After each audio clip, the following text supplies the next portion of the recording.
Podcast. The Profile.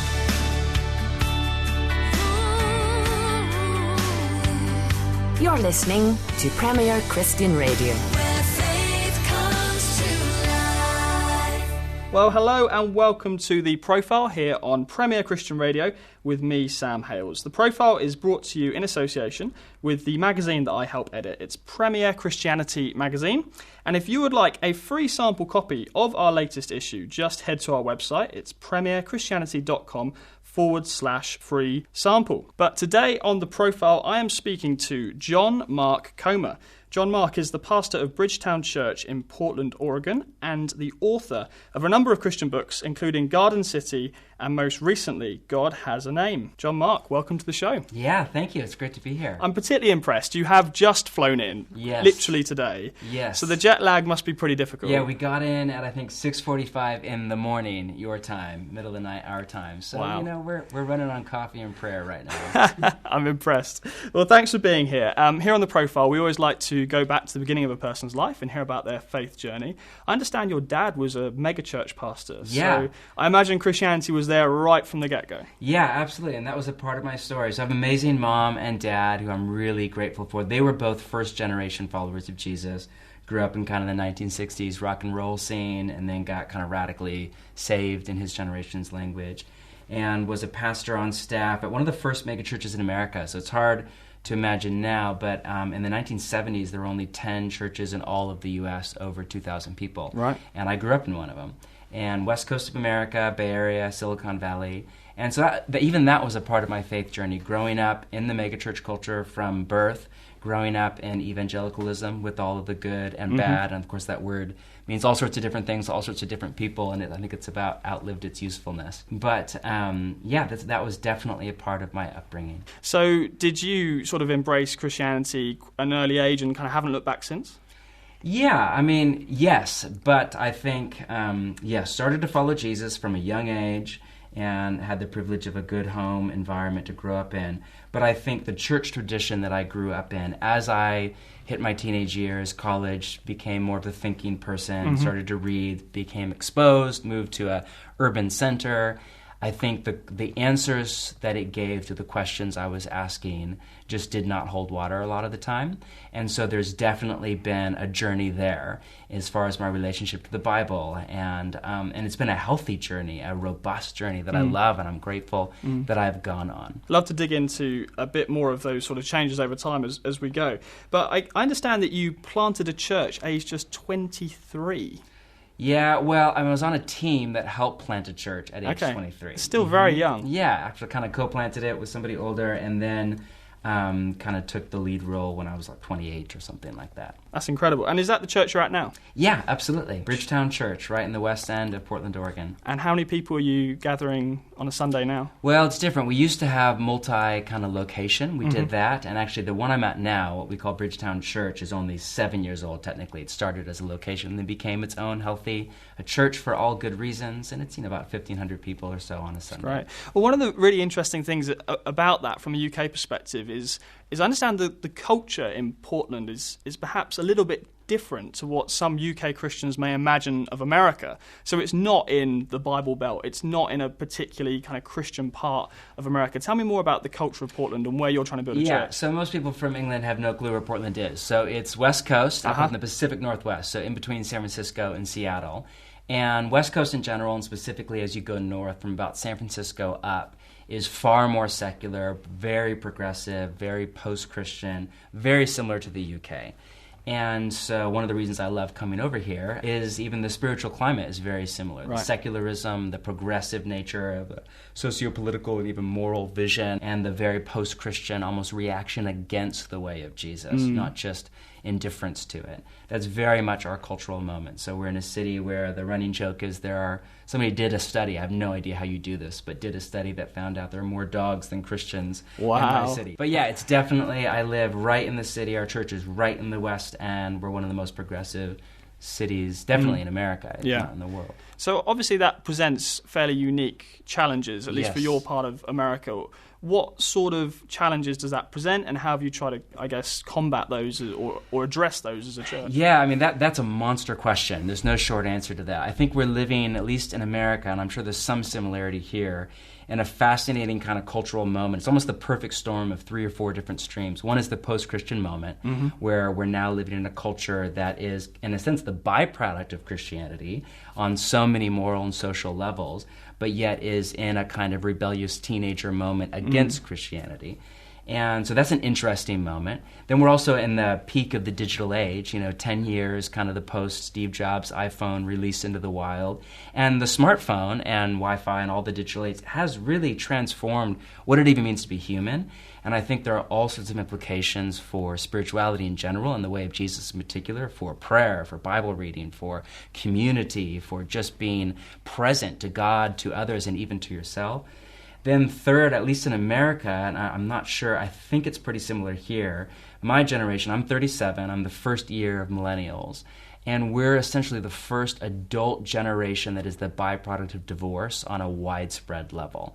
And we're seeing fascinating kind of implications for that. The church I lead is 70% single, mostly under the age of 35, all sorts of professional millennials living in the urban core, probably similar to a city like London. And it's really interesting. Lots of smart, educated, professional people doing well in their career who just come from like extreme brokenness in their family of origin and are dealing with the emotional trauma and insecurity and trust and lack of clarity about who they are and what they're good at and bad at. Just really fascinating moment. And then in America, and this is not true for the UK, we're also the first adult generation that's the byproduct of the megachurch. And when I say a megachurch, I don't just mean a certain size church, but I mean a certain way of doing church that is kind of an event-based, come for 2 hours, watch other people do something, and you kind of consume. So we're kind of in this perfect storm. So here I am trying to lead this church. And what that looks like is we're in an urban center, like the pull of culture and its moral vision is just so overwhelming, and it's just the things that we believe, the teachings of Jesus of Nazareth, the writings of the New Testament, are more out of sync with our culture now than they have been in hundreds and hundreds of years. Then everybody has a phone, and they're like, can't pray anymore anyway, because they're texting all the time, posting on Instagram story or whatever, and then people are dealing with trauma from their childhood, and then you have all this like church confusion, and the megachurch is a general rule. And this is true of, I think, much smaller churches as well, that had that same kind of mindset of church as an event you go to on Sunday. I think as a general rule, it's a fair critique to say they did not do a great job raising people to be apprentices of Jesus of Nazareth, with the spiritual disciplines or the practices of Jesus as a core part of what they do. So all that to say, that's a long kind of framing of our cultural moment. I think for us, it means that we're coming back to the spiritual disciplines, which we prefer just to call the practices of Jesus, and having to reteach people a lot of what it actually means to follow Jesus from the ground up. And a lot of time in the Bible, a lot of time in theology, because we have to think through the issues, because that's a huge part. But that's not enough anymore. We also have to teach people how to pray, how to be alone with themselves and God, how to be in community, how to do relationships, how to stay in a relationship longer than a few years, romantic or not. And so it's a lot of, I think, back to the basics, which in our American context sounds kind of revolutionary. We're doing the spiritual disciplines and we're eating meals together around a table. It's like such basic, way of Jesus stuff.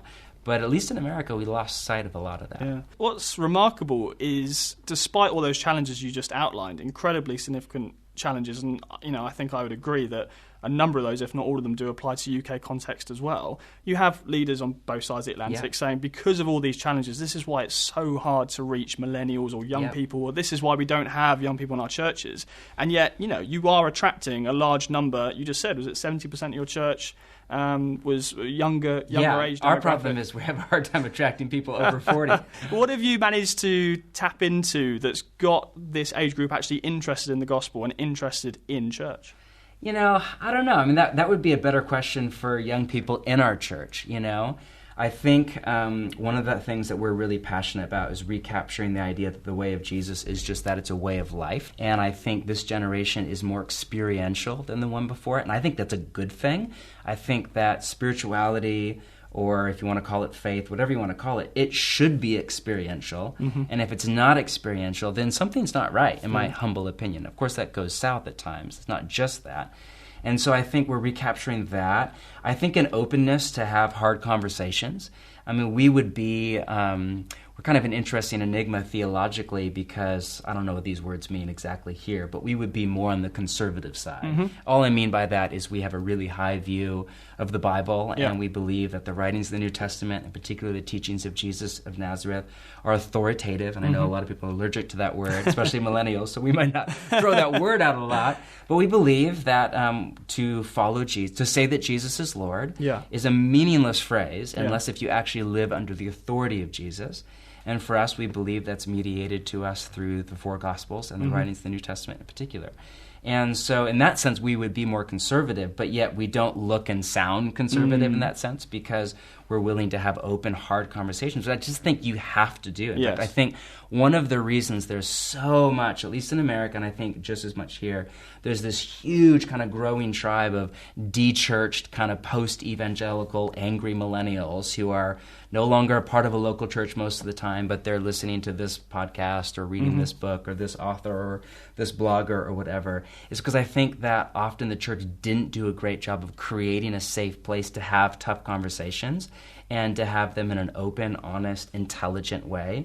And so people had to leave the church to talk about the Bible or leave the church to talk about, doubt and this and questions. And then they ended up doing it in a way that I think was unhealthy and just as toxic. And so I think if we can curate a space inside the church to have hard conversations, whether it's about the violent portraits of God in the Old Testament or the redefinition of sexuality and marriage in our culture or whatever the conversation is, if we can create kind of spaces that are safe, that still have a really high view of the Bible, but yet are willing to be just open for people to journey, I think that's a really good step in the right direction. So tell me more about your role and calling as a church leader, because I understand that's been through some fairly significant changes. Yes. And you actually had a period of, I think, of burnout. Yeah. Tell me that story of what happened. Yeah, well, when we planted, some of the backstory there is we planted, I was 23, I was the co-planter basically, became lead pastor when I was 28, and we grew by about 1,000 people a year for about 7 years straight. And so it was just this wild ride, exhausting. I didn't have any kids at the time, and it was just, 6 days a week, wake up in the morning and work until I couldn't move anymore kind of thing. And it just, and I kind of, and we were successful on the outside by the American megachurch metrics. Everything we were doing was just, everything looked great. Yeah, it was just killing it, but yet on the inside I was dying. My own transformation to become more like Jesus of Nazareth was at a standstill because I was just so emotionally unhealthy from all the work. And I was learning the hard way that I don't fit the mold. I'm not an extroverted CEO. At one point we had, I think, 93 people on staff or something like that. That's not a pastor or a Bible teacher. That's a, executive director of a nonprofit. That's not what God made me to do. So I had to learn the hard way that I'm a human being. I'm not a machine. That I was made to work, but I was also made to rest. That bigger is not always better. And quality and quantity are often in tension. And I had to learn the hard way who I am and who I'm not. And that has been a really hard journey, but so much freedom has come out of it as I've realized, I'm not the extroverted CEO, type A, mega leader. I'm a introverted, kind of melancholy thinker, bookish, reader, writer, teacher. And that's what I love. And so, I stepped down and demoted myself, which I go around telling people, demote yourself. It's the best thing I ever did. And demoted myself and stepped down from leading our little family of churches, asked if I could just lead our one in the city, which is where we were living, and our heart has always been for the urban core. And that was 3.5 years ago, and I have not looked back. It's just been life-changing. The last couple of years, I've basically just devoted my life to slowing down. I think that hurry, Dallas Willard said that hurry is the great enemy of spiritual life in our day. He had this great little line, you must ruthlessly eliminate hurry from your life. So I've just been trying to slow down, really order my life around the spiritual disciplines, prayer, fasting, reading the scriptures, Sabbath, a weekly meal with my community, worship on Sunday, living simply through generosity and justice and just an affront to materialism, which is so widespread in our culture, and really just making what Jesus called abiding, whatever you want to call that. Brother Lawrence called it the practice of the presence of God. I love that. Making that the number one priority in my life. And there's been other things too, therapy and community and help and mentorship. But man, just this last 3 years of just slowing down, really leaning into the practices of Jesus, and just saying, let's make abiding like the main thing, that my first goal, more than pastoring or fatherhood or am I being a good husband or any of that. Let's just make like just moment to moment the practice of the presence of God from when I wake up to when I fall asleep. Let's make that goal number one, and everything else comes after that.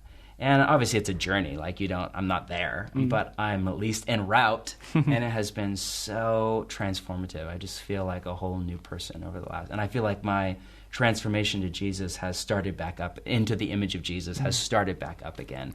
And we still have a long ways to go, but at least we're moving in the right direction. When I read your book, Garden City, I think my favourite passage in that book was where you describe your Sabbath. Yeah. And you describe what you and your family do it's not a Sunday, because obviously you're preaching on a Sunday. Yes, so whatever day of the week it is, you have a day where this is your Sabbath, you're not working. When I read it, I just thought, I am envious of your Sabbath. I want this kind of a Sabbath. Sometimes I hesitate because, just let me preface it by saying, my Myers-Briggs, I'm an INTJ. So I love ritual and routine and rhythm. I'm kind of a rules person. I know a lot of people hate rules. I love rules. They make me feel safe. So I don't know what that is, but all that to say, so this is just, I see all of this as wisdom, not as some kind of legalistic Sure, dictate. so it's not, that's a helpful point. This isn't necessarily the way you're saying everyone should practice their Sabbath. No, not at all. I mean, it's just, I think there's wisdom. And clearly when I read it, it appealed to me. It may not appeal to everyone. Yes, that's why I preface it in that way. So I think, because what's life-giving for me, with my personality, my stage of life, is very different than what's life-giving to somebody else who's a extroverted 20-something who doesn't have any family or kids and just wants to go out in the town all day. Like, that's just a very different thing, and not better or worse. It's fantastic. But yes, for us, we Sabbath. Most people would Sabbath. I think Sunday's the best time. But for me, Sunday's kind of a marathon day. We have gatherings in the morning and then at night. I don't get home till about 11 p.m. So Sunday's not the best day for me. So we Sabbath actually Friday night to Saturday afternoon.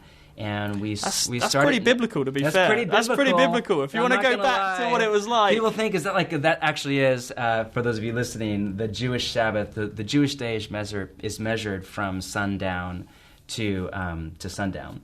And so it starts on Friday night and ends on Saturday afternoon. But that's not why we do it. We honestly just do it because we can't do Sundays. And we used to do Saturdays, but we found that actually starting at night with dinner is a game changer. So basically, we start on Friday night.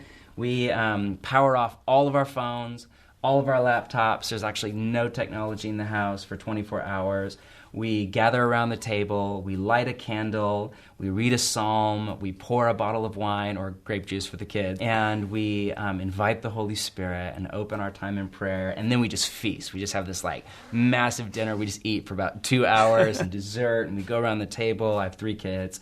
And we do highlight of the week, and we just have this great time. And then usually we collapse into bed. We're exhausted by the end of the week, and usually we go to bed really early. There's no TV to watch. There's nothing. So usually we read, we pray. We're all readers. And then we collapse into bed. And then Saturday we just get up, and there's lots of time and just Bible reading and prayer and lots of good coffee. Then I make a huge brunch for all the kids. It's summer right now, so we'll go on a nice long walk. We live right by a park. We'll go down and get a donut or something like that with the kids, or go for a walk in the park and have brunch together. And then in the afternoon, I normally go read and journal and kind of maybe take a walk by myself, and the kids will do whatever. My wife is extroverted. She'll ride her bike and go get coffee with her best friend around the corner or something. And then we come back together and kind of end it at the end of Saturday. But that's it. It's just 24 hours. For us, we really try to help people to distinguish between a day off and a Sabbath. A day off is a great thing. A day off is essentially a day where you do all the work that you don't get paid for. So you pay the bills. If you live in suburbia, you mow the lawn or whatever. And you play, which is great. Play is, I think, an essential part of being a healthy human being. And you buy stuff if you want to go out and go shopping or whatever. And that's great. A day off is a great privilege in the modern world. But it's not the same thing as a Sabbath. A Sabbath is an entire day set aside for rest and worship. The phrase used in the Old Testament is a day that's dedicated to Yahweh. And so we just think of it as man, a whole day dedicated to Yahweh. But that doesn't mean like this sober kind of like over serious, like we're just fasting all day and memorizing Leviticus. For us, that means like delight, like what is life-giving? What just brings us to those moments where we just feel so much gratitude to God for our place in his world, and what just draws us into deeper connection with God, with each other, with our own soul. And so for us, it's like 9 times out of 10, it's the best day of the week for all of us, and we love it, and we savor it, and we're always sad when it's over. But we have another one 6 days later to look forward to. To look forward to.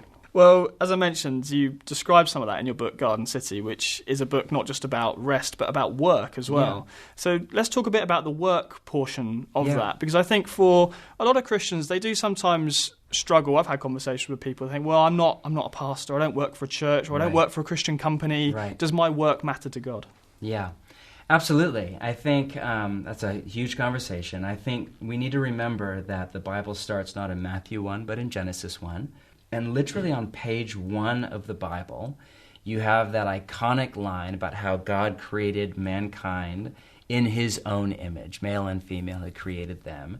And the first words out of God's mouth is, so that they may rule over the fish in the sea and the birds in the sky. And then he has this call, God blessed them and said to them, be fruitful, increase in number, rule over the earth and subdue it. And it's interesting, every religious tradition, every philosophical tradition, every great human civilization has to wrestle with the question, what does it mean to be human? What is the meaning and purpose in life? Or is there any? Obviously atheism is even stronger in the UK than in the US. And there's more and more people that say there is no meaning and purpose in life. It's just a glorious accident, so seize the day because it won't last long, But that is an answer. Even if it's a non-answer, it still is an answer. And I think in the church, often we answer that question with this kind of pseudo-spiritual tone. And that's not all bad. I think of the Westminster Catechism's famous line, the chief end of man is to glorify God and enjoy him forever, which is beautiful. I have no issue with that. But the Bible actually answers that question on page 1, and it's very down-to-earth answer, so that they may rule. And this word rule is straight up king language. It's the language, ruling is what a king does or a queen does. And image of God is the exact same thing. So often people don't realize this because there was a little kind of, after the Reformation, there was a bit of a misreading of image of God in Western theology that had to do with the Enlightenment. And it basically said, well, human beings are rational creatures, because for about 200 years, that's all Western Europeans could talk about was rationalism. And again, which is great. It gave rise to science and medicine and all of that. And so, human beings are rational. God's rational. We're made in his image, so we're rational. But all sorts of scholarship has made a very gentle but kind point saying that that's true, we're rational, but that's not what image of God means. Image of God was a phrase used all through the ancient Near East for the king. And there was one person and one person only in the ancient Near East that was the image of God. It was Pharaoh, or a king of that kind of equivalent. So Genesis is just unreal because it's not just one man, it's all of humanity, and it's not just men, it's men and women. It's the democratizing of all humanity, both genders. It's this beautiful moment where God essentially creates Adam and Eve to rule, creates humanity to be the kings and the queens over the world. And then he puts them in the Garden of Eden. There's all these raw materials in Eden. We read about gold and precious minerals in the earth crust and water. And it's these raw materials. And humans' job is to take the raw materials of the Garden of Eden, however you read that story, literal or metaphoric, is to take these raw materials and to refashion them into a place for human beings to thrive in relationship with each other and with God. So that's my definition of work. I'm getting to that. I'm getting to it. Sorry, I'm a teacher. What can I say? That's amazing. That's a very thorough definition of work. I talk too much. I'm sorry. All that to say, when we go to work, a lot of Christians have, I think, this erroneous, kind of goofy idea that all that matters to God is spiritual work, whatever that means. So church work or missionary work. And if you have a secular job, again, other people's language, not mine, I don't think those are helpful frameworks, then, your job is just to make money and then go give it to other people to go do stuff that Jesus is passionate about.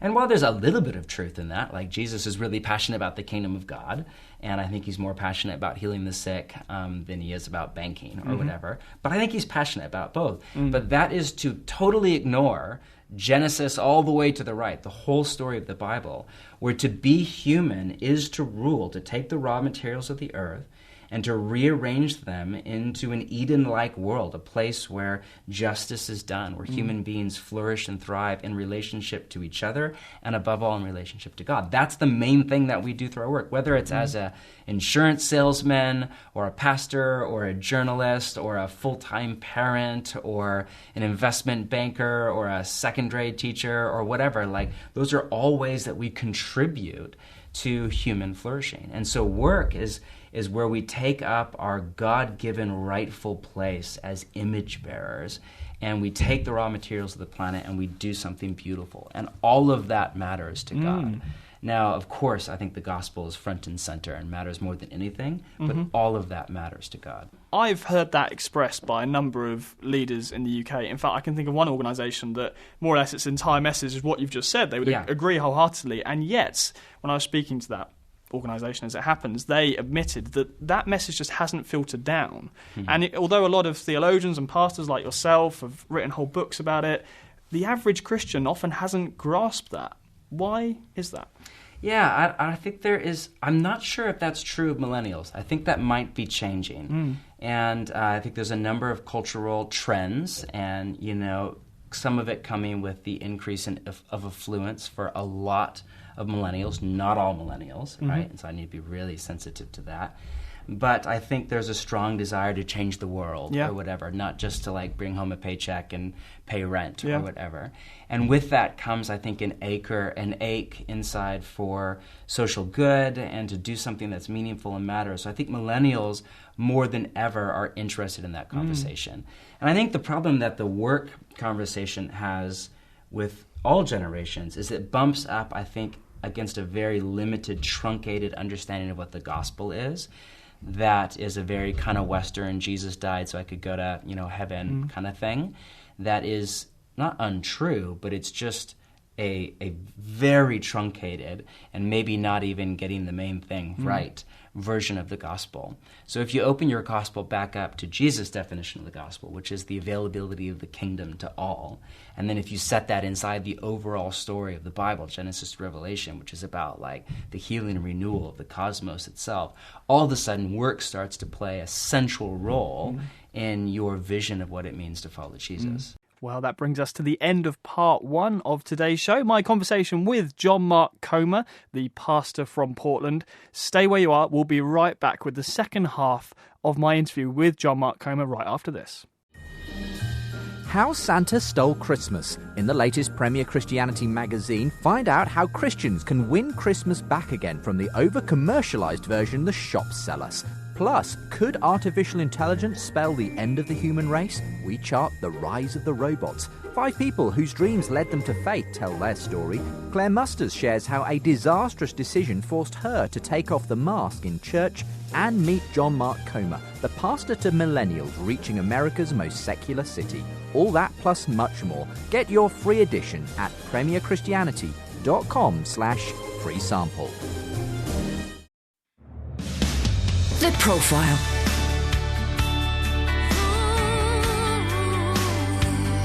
You're listening to Premier Christian Radio. Welcome back to The Profile this afternoon on Premier Christian Radio. My name is Sam Hales, and I am talking to the Portland-based pastor, John Mark Comer. Let's listen in to the second part of our interview. You're quite bold in the book Garden City, which deals with all of what you've just been talking about in terms of work. Quite bold in some of the opening pages, even suggesting people might need to quit their jobs. Yeah, I know that's not popular, but I don't think that all work is good work. I think that if, as a follower of Jesus, made in the image of God, our call is to rule over the earth in a life-giving way that makes the world more like the Garden of Eden. I honestly think there are all sorts of vocations or career paths that don't make the world more like the Garden of Eden. They make the rich richer and the poor poorer. They degrade the environment. They degrade the mind or even the body. I think of some of the controversy that's come to light over the last few years over the fashion industry. The reality, the mixture of gross materialism with environmental degradation, with human injustice. the fact that most clothing that people pick up at the street, T-shirt for $19.99 or whatever. Do you have 99 here in pounds or whatever? 99p. 99p, Yeah, £1. there We got some pound stores there you for got sure. It. Yeah. Most people don't realize that the fashion industry is the second largest pollutant after the oil industry, and is the cause of human trafficking all around the world. Massive socioeconomic injustice, horrible living conditions, not to mention the gross materialism. The average garment is worn 7 times before it's discarded. The average American at least throws away 65 pounds of textile waste a year. So, Jesus had a lot to say about simplicity versus materialism. He had a lot to say about justice. And the scriptures have a lot to say about care for planet Earth as God's creation, not just as Mother Nature. And so I'm not saying no Christian should be involved in fashion.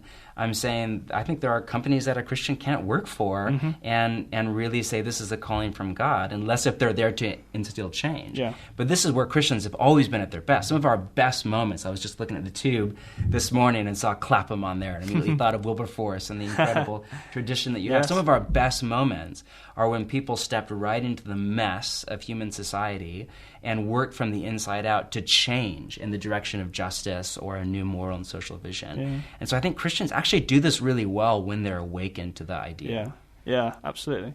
And of course, again, your own culture and context, West Coast America, millennials, a lot of people of that sort of age and background are very switched on to those kind of ethical issues. I actually noticed on your Instagram, you seem to be sort of dabbling in a bit of veganism. I don't know if you are a vegan. You seem very sort of in with that sort of stuff as well. Yes. I would say I eat a plant-based diet, which means I'm about 80-90% vegan. And then if you have me over and you have something that looks good, you're not going to say no. I can just slip that under the rug for a little bit, And is that for ethical reasons or health reasons? It's a combination. It's not a moral conviction. It's more for health reasons. Yeah. And I feel better, and I get sick way less, and I have way more energy. And it is for some environmental reasons and a few ethical reasons. But no, it's not like I don't have some biblical conviction against eating meat. Jesus had lamb the night before he was crucified, so you can't really get too far with the biblical argument against meat. Sure. Well, I wanted to move on from Garden City and talk about your most recent book. It's God Has a Name, and it got a very positive review in Premier Christianity magazine. Well, thanks to you. Yes. Again, a great book, and it's based on just a few verses in Exodus. So I thought I'd read those verses out to sort of set the tone for the conversation. So it's based on Exodus chapter 34, verses 6 to 8. It says this: "And he passed in front of Moses, proclaiming, the Lord, the compassionate and gracious God, slow to anger, abounding in love and faithfulness, maintaining love to thousands, and forgiving wickedness, rebellion, and sin. Yet he does not leave the guilty unpunished. He punishes the children and their children for the sin of the parents to the 3rd and 4th generations." So why write a whole book on just those few verses? Yeah, so the story behind that is I was in seminary with Dr. Gary Breshears at a Western seminary. Amazing man, mentor, pastor, friend. And he would come back to this one paragraph over and over again. And I'd read that. I read the Bible every year, so I kind of, I knew it was there. But I honestly had never paid much attention to it, kind of read it and moved on.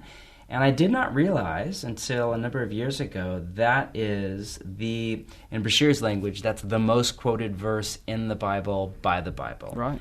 Meaning the writers of the Bible, in particular the Hebrew Bible, or what we call the Old Testament, circle back to that paragraph and quote it and allude to it and rant it and doubt it and believe it and sing it more than any other verse in all of the Bible. And so that was like, wow, that was fascinating to me. So it comes as no surprise that in Jewish culture, that is kind of like the John 3:16. Is that a thing in the UK? Like John 3:16? Is that like a big deal? Everyone knows that. Everyone knows exactly what John 3:16 is. Everybody knows, yeah. So you've been a Christian for more than, In Jewish culture, Exodus 34 is kind of like the John 3:16, that and the Shema. It's like the centerpiece, like the beginning point for a theology of God.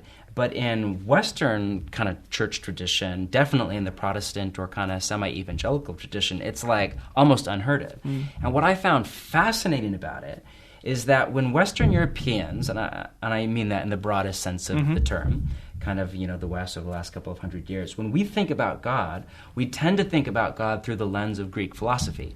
So if you pick up a systematic theology textbook, especially the older ones, they usually start with, omniscience and omnipresence and omnipotence. All the omnis. All the omnis, all powerful and all knowing. It's all great stuff. I don't think it's wrong. But that's a very different way of thinking about God. It's a way of thinking about God through, philosophical categories. Yes. Yeah. Whereas when God actually says, hey, this is who I am and this is what I'm like, he doesn't start with, I'm omnipresent, I'm everywhere, and I'm omnipotent, and I know everything there is to... He doesn't say any of that. He gets there later. But he starts with what we would call his character, and even, not only his character, even like his personality or his emotional disposition. And it's this beautiful line. He has a name. That right there caught my eye. Wow, why isn't God's name God? That's a whole interesting conversation. And why is it Yahweh instead? And then it's compassionate and gracious and slow to anger. And I thought, man, this is fascinating. God's default setting is relational more than it is conceptual.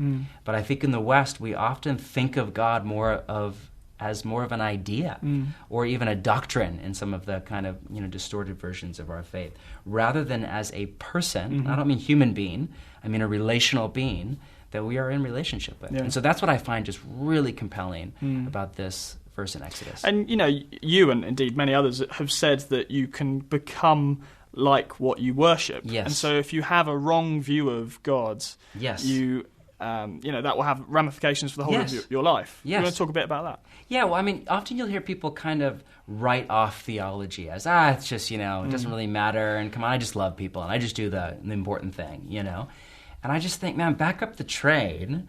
Lots of people much smarter than me for a very long time have said, in essence, that what you think about God, what comes to your mind when you say the word God, that will shape the person you do or do not become. So A.W. Tozer had his, great line, what you think about God is the most important thing about you, because we tend, he said, by a secret law of the soul to move toward our mental image of God. It's the whole you become like what you worship kind of idea. You've got some good examples of how this relates to right now. Yes. So in sort of our culture of different types of Christians, the sort of, if you think God is like this, you will be. Yes. Yeah, at a broad level, if you think of God as a kind of homophobic, racist, mad at the world, alt-right kind of, if that's who God is to you, then that will shape you into that kind of a person, into a religious bigot who's, picketing outside of whatever.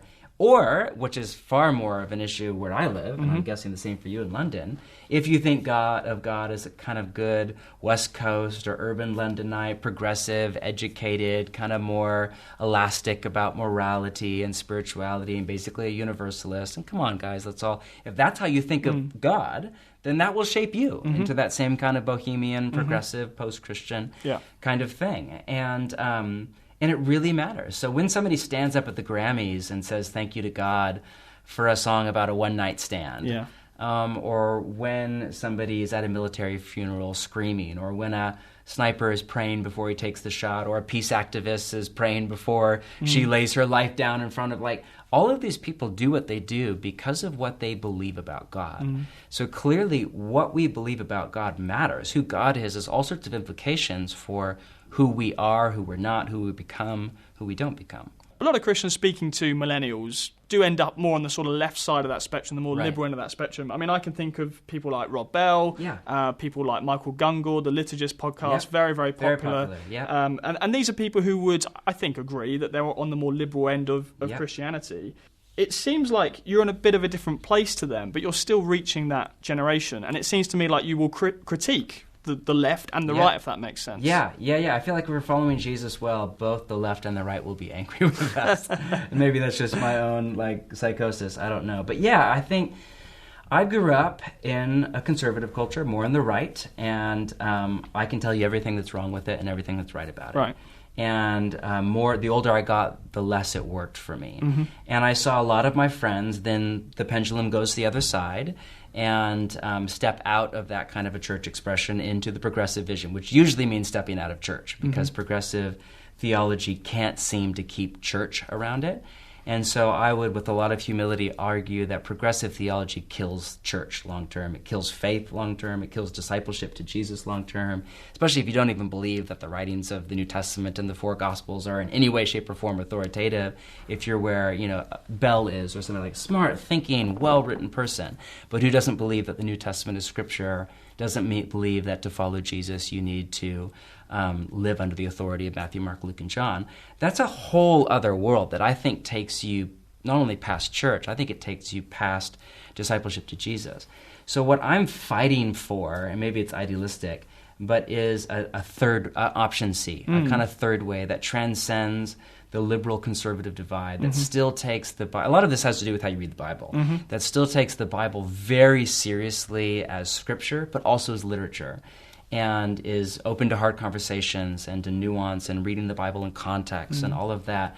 But it's, at the end of the day, still really serious about following the teachings of Jesus of Nazareth and the claim that he is Lord over all of our life. I imagine seeking that third way must be quite difficult. Has it been painful at times? I mean, have you sort of been misunderstood by... You know what the crazy thing is? I get asked that a lot, and as a number of my friends do who lead very similar churches, it's not.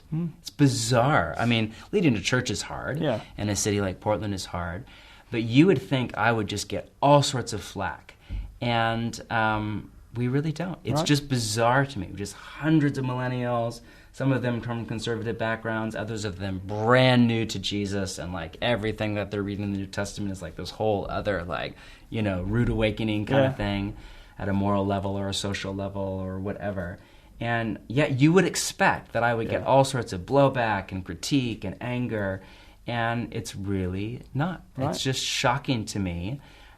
People, I think, really appreciate a high view of Scripture, a high view of Jesus' teachings, but that is done in a thoughtful, hopefully humble, honest kind of way. I wonder if the third way always works, though. I mean, how does that relate to something like human sexuality, gay marriage, those sorts of hot-button issues where it feels like everyone's being forced to take a line one side or the other? Yeah, which is even...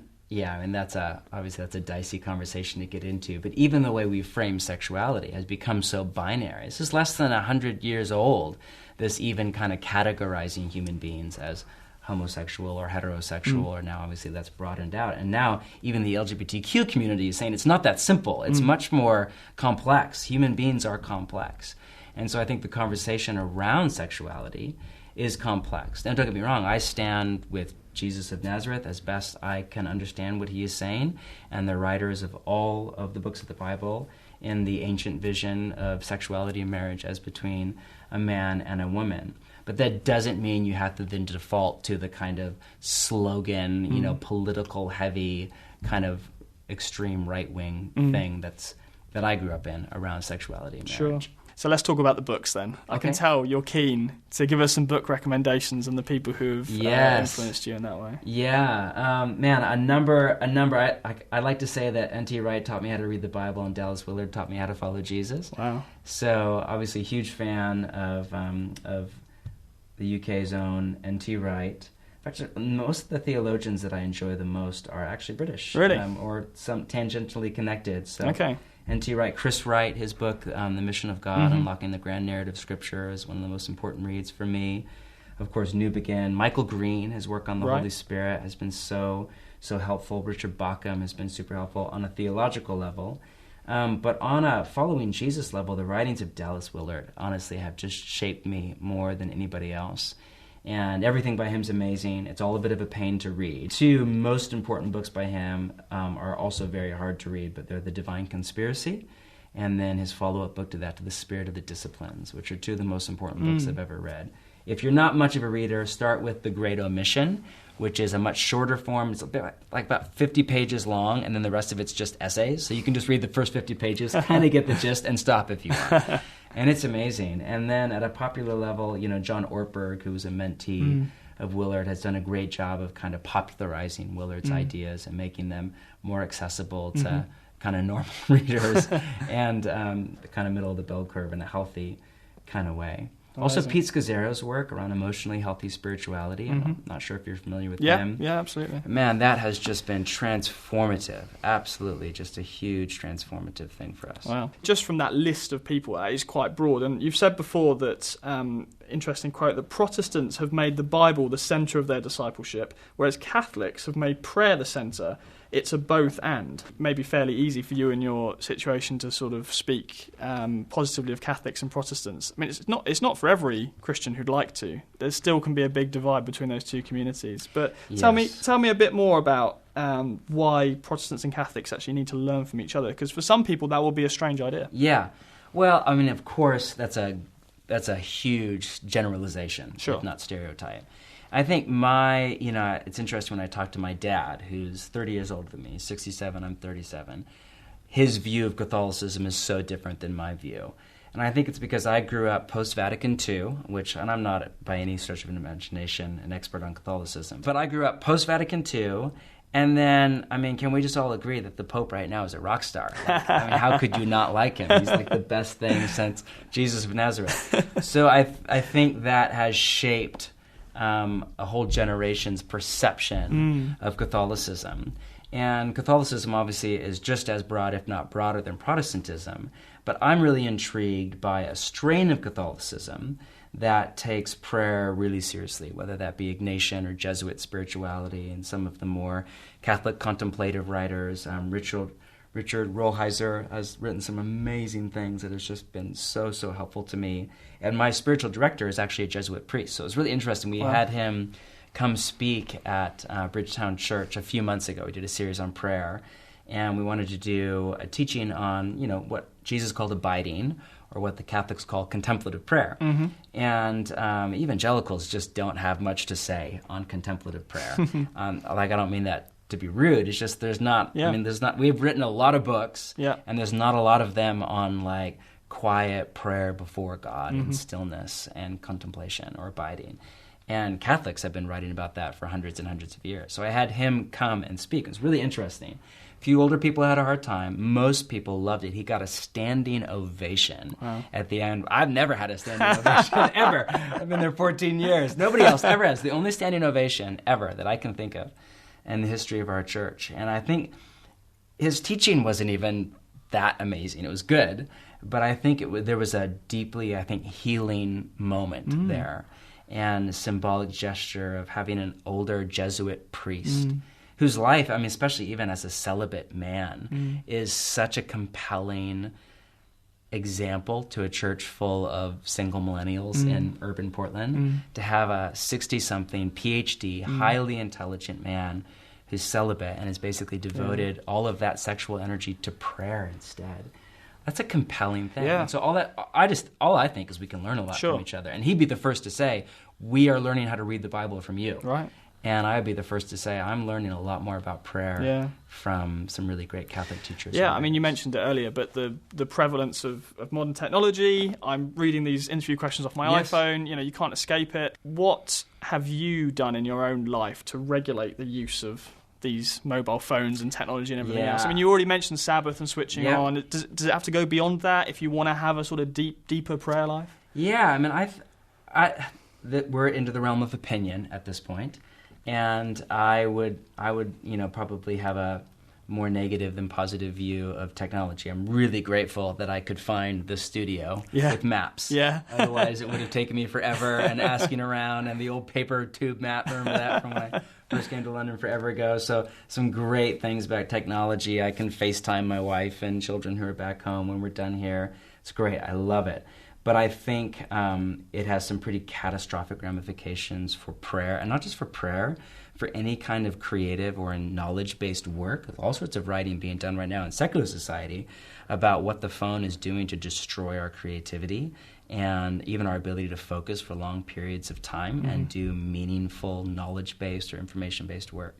So, but I'm just thinking it has all sorts of implications for prayer. So Paul has that great line, everything is, whatever beneficial, but not everything. I will not be brought under the power of anything. Everything's lawful, but I will not be brought under the power of anything. And so I think the real question with the phone is, does it have power over you?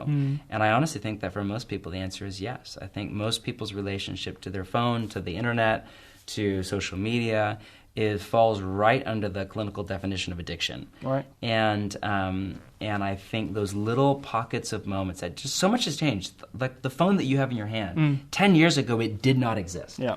So 10 years ago, I remember like you'd be flying across America and you'd be over Minnesota and you'd like finish your book and you'd just stare out the window with nothing to do for like an hour. Yeah. Or you'd be standing in line at a coffee shop and there'd be 6 people in front of you and you'd just stand there. Yeah. And you'd think, maybe you'd even chat to the person in front of you.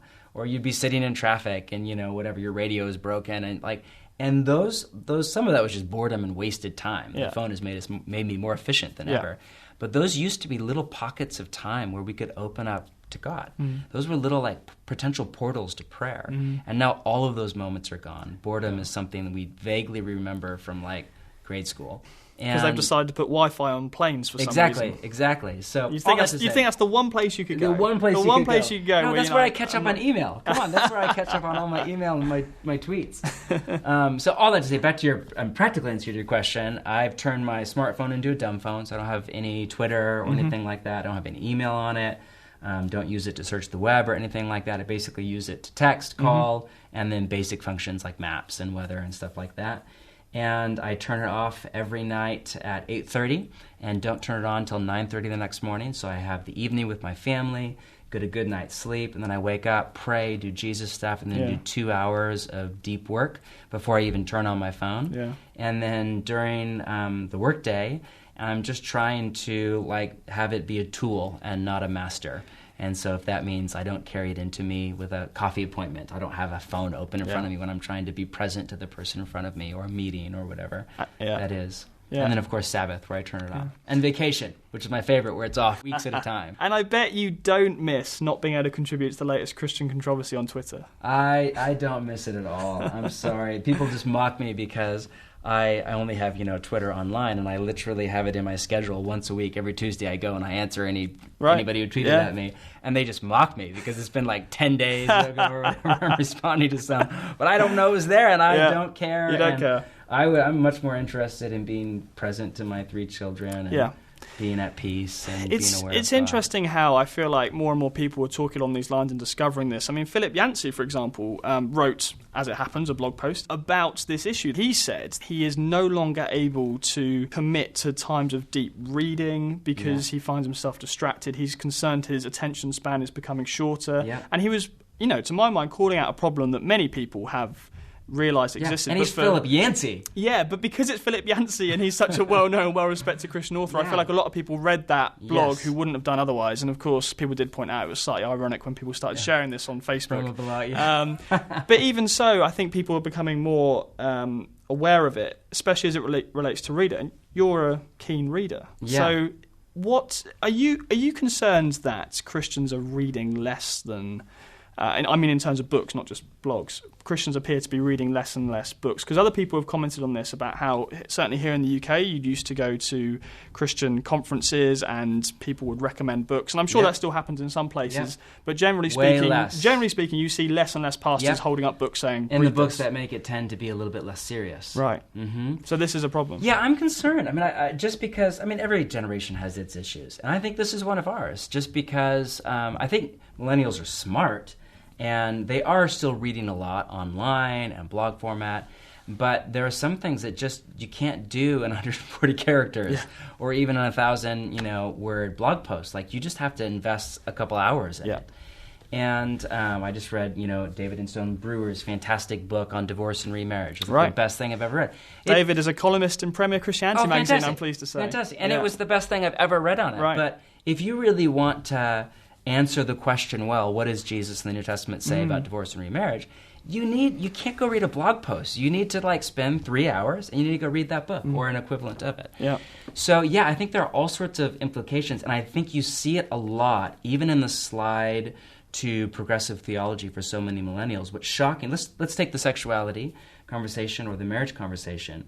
What's shocking to me is not that people are changing their view from the orthodox historic church. What's shocking to me is how with all due respect, lazy they've been about it. And when you actually press them, how did you get there? They rarely give you like, oh, I read these 10 books, and this is my take on this Greek word, and I've exegeted this passage, and here's what I think about that. It's like they've rarely even thought it through, in my humble opinion, that much. It's more of a, well, God is love, and blah, blah, blah, and this is the world. It's like this kind of vague, semi-philosophical thing, and that doesn't take seriously the writings of the New Testament. And wherever you land on that issue, I'm not saying all people are that way. I'm saying a lot of people are.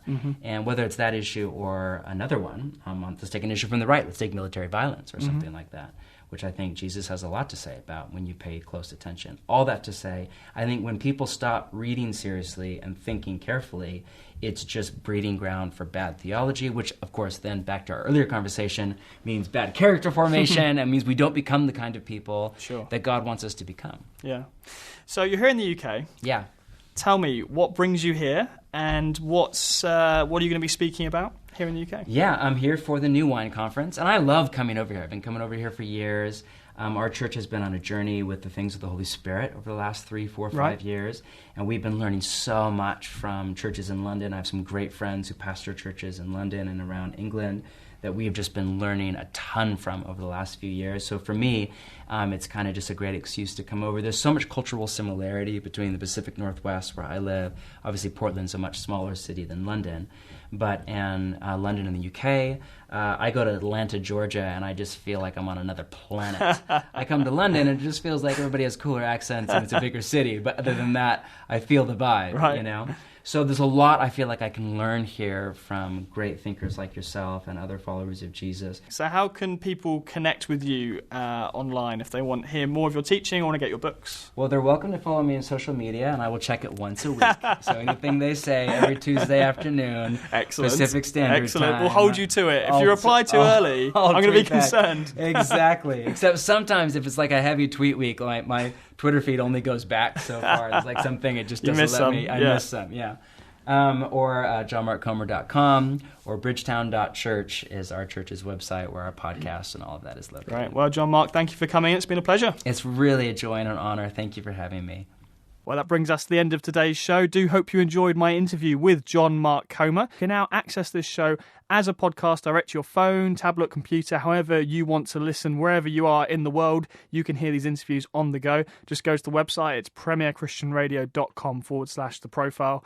And also just one final reminder that this show is brought to you in association with Premier Christianity magazine. If you would like to have a look at the latest issue of the magazine that also features this interview with John Mark Comer with some fantastic photos we commissioned as well, why not get it for free? You can go to our website, premierchristianity.com/free sample. Coming up next, though, here on Premier Christian Radio is Premier Playback.